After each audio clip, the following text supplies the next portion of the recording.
Hello दोस्तों, welcome to DSD cars. और आज की वीडियो में भाई बात करेंगे टाटा पंच के बारे में। तो अब टाटा पंच के प्राइसेस आ गए हैं, तो अब बात करने में कुछ मज़ा आएगा कि कौन सा वेरिएंट वैल्यू फॉर मनी है या नहीं है, कौन सा वेरिएंट आप ले सकते हैं या फिर टाटा पंच फुल्ली ओवर प्राइस्ड है, वो सब आज के वीडियो में बात करेंगे। तो जो प्राइसेस हैं वो भाई आ चुके हैं, सभी वेरिएंट्स के आप सब लोगों ने देख लिए हैं। तो अब आप क्लियरली समझ सकते हैं कि आपने कौन सा मॉडल लेना है या फिर किसी दूसरी गाड़ी के लिए जाना है, क्योंकि हर आदमी समझदार आज की डेट में जो अपनी जेब से पैसा लगाता है उसको पता है कि अपने पैसे के साथ क्या करना है। तो टाटा पंच की जो शुरुआती कीमत है वो है 5,49,000 बेस मॉडल के लिए, उसके बाद 6,39,000 एडवेंचर के लिए, 7,29,000 एकम्प्लिस के लिए और 8,49,000 क्रिएटिव यानी कि टॉप मॉडल के लिए। तो 8.5 लाख प्लस अगर आप ऑन रोड मानते हैं तो 9,80,000 रुपए के लगभग ये गाड़ी आपको ऑन रोड पड़ेगी। टाटा पंच का टॉप मॉडल तो भाई 9,80,000 रुपए कम नहीं होते हैं। उस हिसाब से आज के वीडियो में सारे मॉडल्स आपको दिखाऊंगा और बारी बारी बात करेंगे कि कौन सा मॉडल वैल्यू फॉर मनी हो सकता है या नहीं हो सकता है। तो सबसे पहले बात करते हैं बेस वेरिएंट की। और यहाँ साइड से आप इस गाड़ी का लुक देख सकते हैं कि बिल्कुल सिंपल ही जो लुक है वो आपको मिलता है। ब्लैक कलर के व्हील्स और चौड़ी चौड़ी जो प्लास्टिक की क्लेडिंग है वो साइड में आपको दिख रही है। ब्लैक कलर में ही डोर हैंडल्स और ओआरवीएम्स आपको मिलेंगे। फ्रंट की अगर बात करें तो फ्रंट में नॉर्मल हेलोजन लाइट्स आपको यहाँ पे मिलती है, एलईडी डीआरएल्स नहीं मिलते हैं। नॉर्मल जो पार्किंग लाइट है वो मिलती है और टर्न इंडिकेटर ऊपर प्लेस किए गए हैं। ब्लैक कलर की ही फ्रंट ग्रिल दी गई है। फ्रंट बम्पर और जो रियर बम्पर है वो आपको ब्लैक कलर में ही यहाँ पे मिलता है। इवन की टॉप मॉडल तक आपको वो ब्लैक कलर में ही मिलेगा, बॉडी कलर में नहीं मिलता है। कोई फॉग लैंप आपको बेस वेरिएंट में नहीं मिलते हैं, लेकिन जो टर्न इंडिकेटर्स हैं वो आपको ज़रूर ओआरवीएम्स के ऊपर यहाँ पे दिए गए हैं। तो ओवरऑल अगर आप फीचर्स की बात करें तो आपको इसमें इंफोटेनमेंट सिस्टम नहीं मिलेगा, स्टीयरिंग पे कोई भी कंट्रोल नहीं आपको यहाँ पे मिलेंगे और जो एमआईडी मीटर है वो भी बाकी के जो वेरिएंट्स हैं उनसे थोड़ा सा अलग आपको मिलेगा। 5 स्पीड मैनुअल ट्रांसमिशन में ये गाड़ी आती है। बाकी ड्यूअल एयरबैग्स आपको यहाँ पे मिल जाते हैं, एबीएस ईबीडी के साथ में ब्रेकिंग मिल जाती है।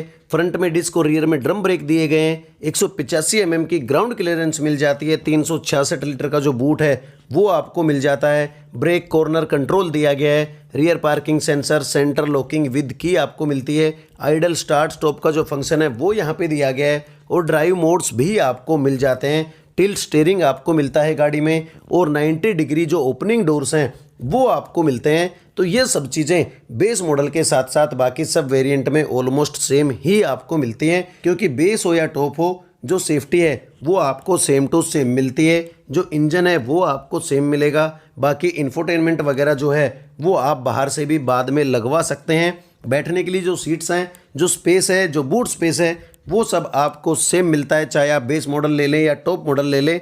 तो बेस वेरिएंट भाई मेरे हिसाब से काफ़ी अच्छा आप लोगों के लिए साबित हो सकता है, क्योंकि बेस मॉडल की जो एक शोरूम कीमत है वो है 5,49,000 और लगभग 6,15 या 6,20 के ऑलमोस्ट आपको ये गाड़ी ऑन रोड पड़ेगी।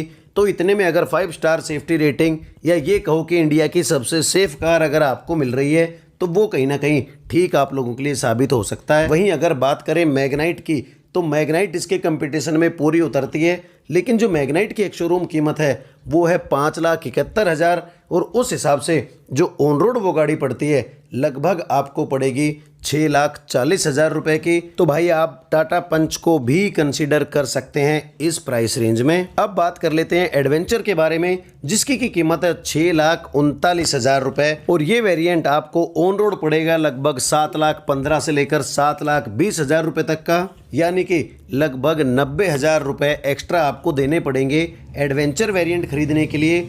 तो बेस वेरिएंट से एडवेंचर में आपको क्या कुछ ज़्यादा मिलेगा उसकी भी बात कर लेते हैं। तो 4 इंच का जो इंफोटेनमेंट सिस्टम है 4 स्पीकर के साथ में वो आपको एडवेंचर में मिलता है। एडवेंचर में आपको मैनुअल और ऑटोमेटिक दोनों तरह के ट्रांसमिशन मिल जाते हैं, जबकि बेस मॉडल आपको केवल मैनुअल में ही मिलता है। स्टीयरिंग के ऊपर जो कंट्रोल्स हैं वो आपको मिल जाते हैं। एक यूएसबी चार्जिंग पॉइंट आपको मिलता है। इलेक्ट्रिक एडजस्टेबल ओआरवीएम्स मिल जाते हैं। सारी की सारी जो पावर विंडोज़ हैं वो मिल जाती हैं। बेस मॉडल में आपको 2 ही पावर विंडोज़ वहाँ पे मिलती हैं। जो एंटी ग्लेयर IRVM है, डे नाइट एडजस्टेबल, वो आपको मिल जाता है। रिमोट की आपको मिलती है और जो व्हील कवर्स हैं वो यहाँ पे आपको मिलते हैं। फॉग लैंप्स इस वेरिएंट में भी आपको नहीं मिलते हैं। तो ये कुछ चीज़ें हैं अब आप आइडिया लगा लीजिए कि क्या ये चीज़ें 90,000 से 1 लाख तक की जो वैल्यू है वो रखती हैं, क्योंकि नॉर्मल जो 4 इंच का इंफोटेनमेंट सिस्टम है उसको लोग वैसे भी पसंद नहीं करते और बाद में फिर बड़े वाला यानी कि टच स्क्रीन इंफोटेनमेंट सिस्टम लगवाते हैं। तो वो चीज़ आप बेस मॉडल में भी लगवा सकते हैं, कोई बहुत बड़ी बात उसमें नहीं है। USB चार्जिंग पॉइंट भी आप बाहर से बाद में लगवा सकते हैं, या जो इलेक्ट्रिकल एडजस्टेबल ORVMs हैं वो भी कहीं ना कहीं आप लगवा सकते हैं। और ये सारी चीज़ें लगभग आपको 20 से 30 हज़ार में ही लगी हुई मिल जाएंगी। उस हिसाब से तो भाई 90,000 या 1 लाख रुपए देना कहीं ना कहीं समझदारी की बात मेरे हिसाब से तो नहीं है। बाकी पैसा आपका है, चॉइस आपकी है, जो वेरिएंट आपको ज़्यादा वैल्यू फॉर मनी लगे वो आप ले सकते हैं। मेरा काम है बताना, उसको मानना या ना मानना वो सब आपकी सोच और समझ के ऊपर भाई डिपेंड करता है।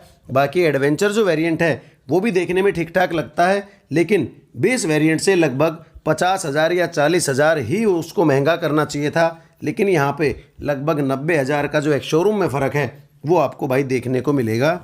अब बात कर लेते हैं नेक्स्ट वेरिएंट यानी कि एकम्प्लिस की, कि एकम्प्लिस में आपको क्या क्या एक्स्ट्रा मिलता है। क्योंकि जो एकम्प्लिस की एक शोरूम कीमत है वो है 7,29,000 रुपये और ये गाड़ी ऑन रोड आपको लगभग पड़ेगी 8,25,000 रुपये की।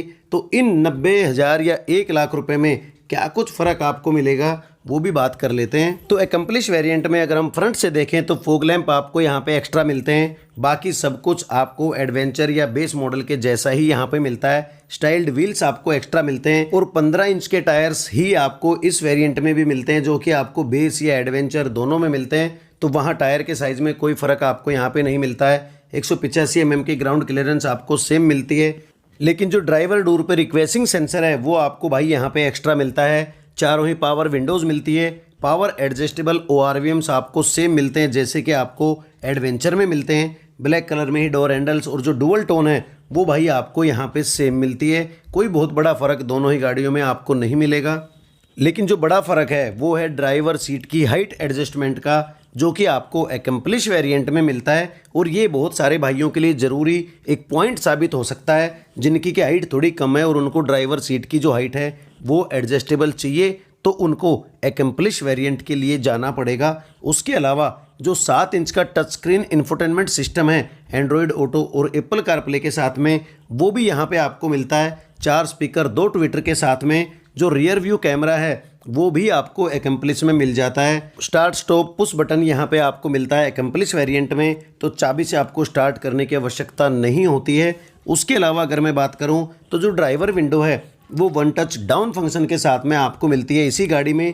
क्रूज कंट्रोल्स भी आपको यहाँ पे मिलते हैं। तो इस वेरिएंट में तो कम से कम कई सारी चीज़ें आपको मिलती है कि जिनमें 90,000 का जो फ़र्क है वो कहीं ना कहीं आपको लगता है कि यार चलो इतना तो फ़र्क हो सकता है, क्योंकि 7 इंच का टच स्क्रीन इंफोटेनमेंट सिस्टम है यहाँ पे। रियर व्यू कैमरा हो गया, पुश बटन हो गया, वन टच डाउन विंडो हो गया, क्रूज कंट्रोल्स हो गए और जो ड्राइवर सीट हाइट है वो एडजस्टमेंट हो गई। लेकिन जो प्राइस हैं 7,29,000 वो लगभग इस गाड़ी के हिसाब से होने चाहिए थे 6,90,000 या फिर मैक्सिमम 7 लाख आप मान लीजिए। तो उस हिसाब से best value for money variant मैं एकम्प्लिस को कह सकता था। और इन प्राइस रेंज के हिसाब से भी जो अभी भी जो प्राइसेस हैं 7,29,000, उसमें भी अगर मैं कहूं तो भाई एकम्प्लिश वेरिएंट ही ज़्यादा वैल्यू फॉर मनी शायद कहीं ना कहीं आप लोगों के लिए साबित हो सकता है, क्योंकि बहुत सारे फीचर्स इस गाड़ी में आपको यहाँ पे मिल रहे हैं। और अब फाइनली बात कर लेते हैं टॉप मॉडल के बारे में, यानी कि क्रिएटिव के बारे में, जिसकी एक शोरूम कीमत है 8,49,000 रुपये और ये गाड़ी ऑन रोड आपको पड़ेगी लगभग 970 से 980 की। तो भाई 980 में आपको टॉप मॉडल मिलेगा, जिसमें एकम्प्लिश से कितना क्या एक्स्ट्रा आपको मिलेगा वो भी एक बार बात कर लेते हैं। तो प्रोजेक्टर हेडलैम्प आपको मिलते हैं क्रिएटिव वेरिएंट में। उसके बाद जो LED DRLs हैं और 16 इंच के डायमंड कट एलॉय व्हील्स हैं वो आपको वहाँ पे एक्स्ट्रा मिलेंगे। रूफ रेल्स भी आपको वहाँ पे एक्स्ट्रा मिलेगा। बाकी 7 इंच का जो सिस्टम है वो आपको एकम्प्लिश के जैसा ही मिलने वाला है, उसमें कोई ऐसा एक्स्ट्रा यहाँ पे आपको नहीं मिलेगा। ऑटोमेटिक हेडलाइट आपको मिलती है, रेन सेंसिंग वाइपर्स आपको मिलेंगे, ऑटो फोल्डिंग ORVMs यहाँ पे आपको मिलते हैं टॉप मॉडल में, और जो ऑटो क्लाइमेट कंट्रोल है वो भी भाई टॉप मॉडल में आपको मिलेगा। कूल्ड ग्लो बॉक्स भी आपको टॉप वेरिएंट में दिया जा रहा है। जो रियर वाइपर, वाशर और डिफोगर हैं वो भी आपको टॉप वेरिएंट में मिल जाएंगे। पैडल लैंप आपको मिल जाता है। जो रियर एडजस्टेबल हेड रेस्ट हैं वो भी आपको टॉप मॉडल में ही मिलते हैं, बाकी के नीचे के तीनों वेरिएंट्स में आपको नहीं मिलते हैं। और जो सेंटर आर्मरेस्ट है वो भी आपको इसी वेरिएंट में मिलेगा विदाउट कप होल्डर। उसी के साथ साथ जो लेदर स्टीयरिंग व्हील है या गियर नोब है वो यहाँ पे आपको एक्स्ट्रा मिलती है। तो ये कुछ फीचर्स हैं जो कि 1,20,000 रुपये एक्स्ट्रा एक शोरूम की कीमत में आपको यहाँ पे मिलने वाले हैं, यानी कि लगभग 1,30,000 या 1,40,000 एक्स्ट्रा आपको देने पड़ेंगे टॉप मॉडल खरीदने के लिए। तो उस हिसाब से भाई बहुत ज़्यादा ज़बरदस्त फीचर्स तो खैर यहाँ पे नहीं है, लेकिन फिर भी अगर जो एक शोरूम प्राइस है क्रिएटिव का वो अगर होता 7,80,000 या फिर 8 लाख रुपए तो कहीं ना कहीं वैल्यू फॉर मनी वेरिएंट ये साबित हो सकता था। खैर टाटा ने जो प्राइसिंग रखी है वो भी कुछ सोच समझ के रखी होगी। अब आप लोगों की समझ है कि आप लोगों को इनमें से कौन सा वेरिएंट ज़्यादा अच्छा लगता है या फिर टाटा पंच ही आपको अच्छी नहीं लगती है, वो सब आपके ऊपर डिपेंड है। तो ध्यान से सोचें समझें और उसके बाद ही टाटा पंच या कोई सी भी गाड़ी आप लें, क्योंकि पैसे आपने खर्च करने हैं और बार बार गाड़ी खरीदने का मौका नहीं मिलता है। तो भाई यही था आज का छोटा सा वीडियो। अगर वीडियो अच्छा लगे तो प्लीज़ चैनल को सब्सक्राइब कर देना और मुझे अपना सपोर्ट देते रहना। वीडियो को एंड तक देखने के लिए थैंक यू दोस्तों।